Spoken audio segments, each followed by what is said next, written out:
Grande Bom Vivan. E o casal... Não, você que estava em Cachoeiras aí 40 dias. E o casal Regiane e Vinícius, que sempre nos assistem. Boa. Ela São Paulina e ele Santista, estavam lá e pediram, mande um beijo pra gente amanhã no F360. A gente assiste todos os dias. Então tá aí. Agora vamos falar de Corinthians e Flamengo, Copa do Brasil, ouvindo personagens do empate que classificou o malvadão, como diz o meu amigo Edu Ferrão, o malvadão rubro-negro. Malvadão. Hoy no estábamos en el día que a gente tenía que estar, no estábamos frescos, no estábamos lúcidos para decidir, ten razón vos, que tirábamos muchos centros y ellos estaban con 3 centrales. Precisamos tener un poquillo más de calma. Creo que en eso defensivamente se agrupó muy bien Flamengo y nosotros no pudimos, tuvimos 2 o 3 chances, pero no clara como otros partidos. Había mucha presión porque es un partido importantísimo para nosotros. Pero en línea general el equipo le entregou todo. A expulsão do Bruno foi uma pena, porque para mim era o melhor jogador em campo até o momento. Estava sendo um perigo constante pelo lado do Mateuzinho.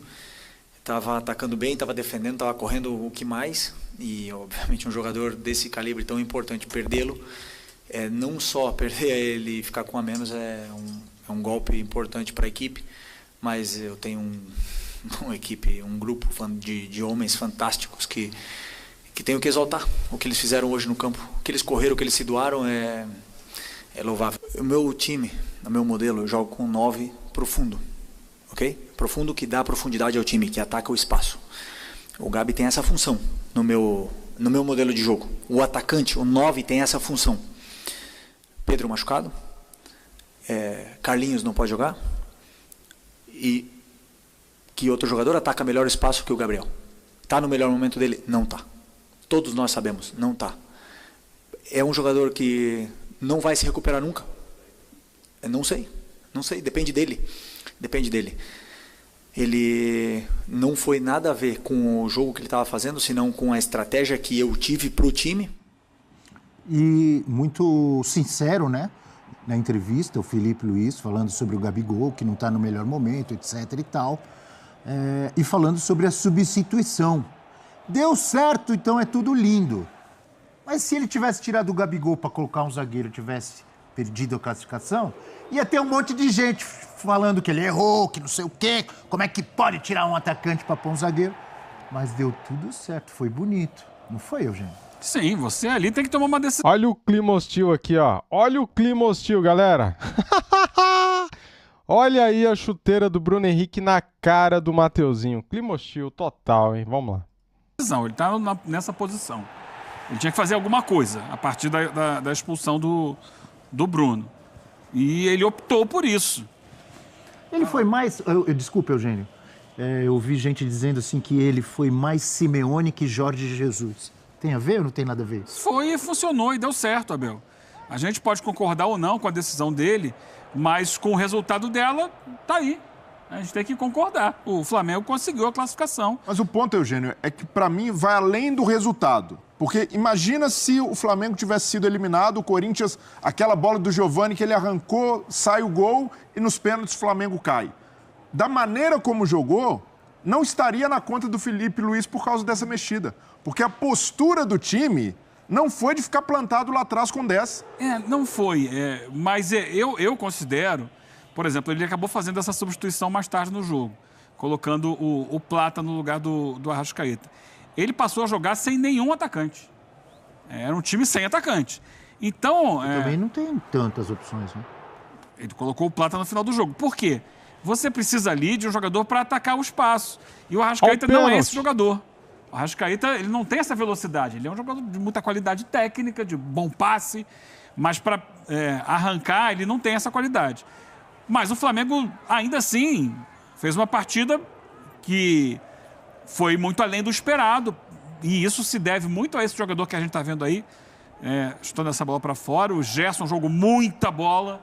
O Wesley ontem jogou muito, correu muito para o time. O Arrascaeta teve sua participação. O De La Cruz, mais uma vez, abriu o bico, não aguentou jogar o tempo inteiro. É um jogador que tem tido muitos problemas físicos. Mas o Alcaraz entrou muito bem. Entrou bem, o Alcaraz melhorou o desempenho do meio-campo do Flamengo, com mais vitalidade ali. E no final das contas, Abel, o que a gente viu, na prática, a consequência disso tudo foi o chamado nó tático. Porque o Flamengo... Nó tático? Foi, o Corinthians não conseguiu jogar. O Corinthians foi se perdendo. E a impressão que deu foi o seguinte, se tivesse mais 90 minutos, o Corinthians não ia fazer o gol. Com um jogador a mais em casa com a sua torcida. Não fez por onde. Eu acho que isso ajudou muito a decisão do Felipe Luiz. Foi uma decisão muito consciente, inclusive sabendo quem é o adversário. Ele estudou o Corinthians, ele sabe das limitações do Corinthians, ele sabe como o Corinthians se enrola quando às vezes tem 2 homens a mais, como contra o Juventude, Professor, não um a mais. Desculpe interrompê-lo, mas é importante que apareceu na nossa tela a escalação do Flamengo depois da expulsão do Bruno Henrique, tá? Então ficou com os 3 zagueiros, o Fabrício Bruno entrou no lugar do Gabigol e ficou ali ao lado do Léo Ortiz, do Léo Pereira, e Wesley, Pulgar, Alexandro, depois entrou o Ayrton Lucas, né? De La Cruz, Gerson... Não era bem isso não, tá? Mas diga, o desenho tá errado, né? É uma linha de 5 atrás, linha de 5, aí você tinha 3 à frente dessa linha de 5, e como se fosse um losango, e o Arrascaeta mais à frente. O Gerson não estava ao lado do Arrascaeta, o Gerson estava atrás. Sim. Ah, você tinha 3 ali, que eram Pulgar, Gerson e De La Cruz. Depois saiu De La Cruz e entrou o Alcaraz. E o Arrascaeta era o único um pouco mais avançado. E aí eu pergunto para vocês, um losango no meio campo, normalmente você joga com um losango e 2 atacantes. É um losango sem nenhum atacante, porque você tinha um expulso e o outro você colocou lá atrás como zagueiro para fazer uma defesa mais sólida. É claro que quando o Flamengo tinha bola, e eu acho que essa foi a grande questão do jogo, o Flamengo conseguia trocar passes e levar essa bola para o campo de ataque, só que como não tinha atacante, era difícil. Ele ia até intermediário e parava a jogada. Professor, tem um detalhe, um ingrediente que joga a favor da decisão do Felipe Luiz.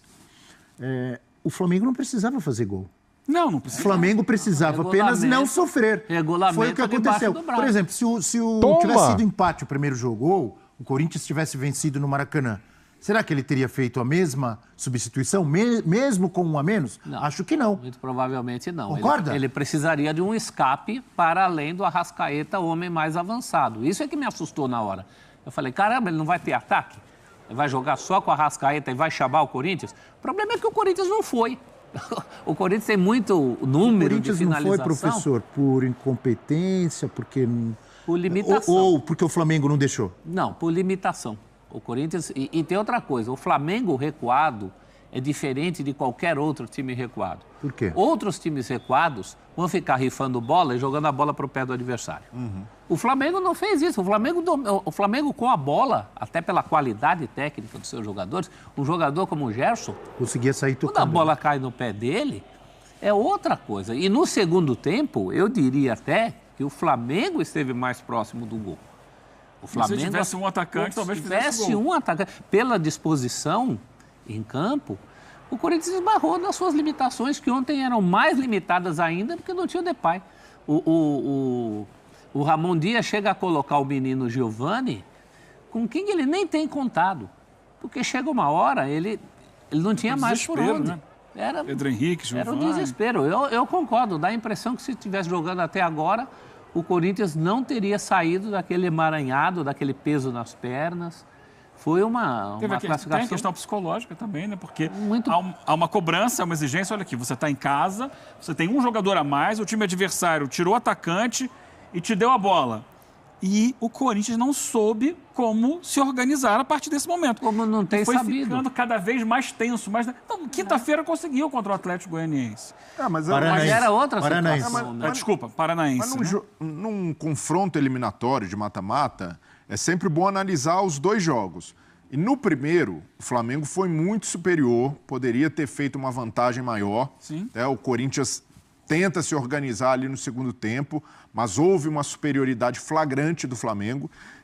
Então, se a gente analisar os 2 jogos, e aí comparando estratégias, mexidas, o que os técnicos fizeram, a capacidade de reação, o Felipe Luiz foi superior ao Ramon Dias com muito menos experiência como treinador. Com muito mais soluções, com muito mais problemas. E assim, o Ramon Dias foi muito mal e reconheceu isso no primeiro tempo, na estratégia de jogo, com os 3 zagueiros contra o Flamengo.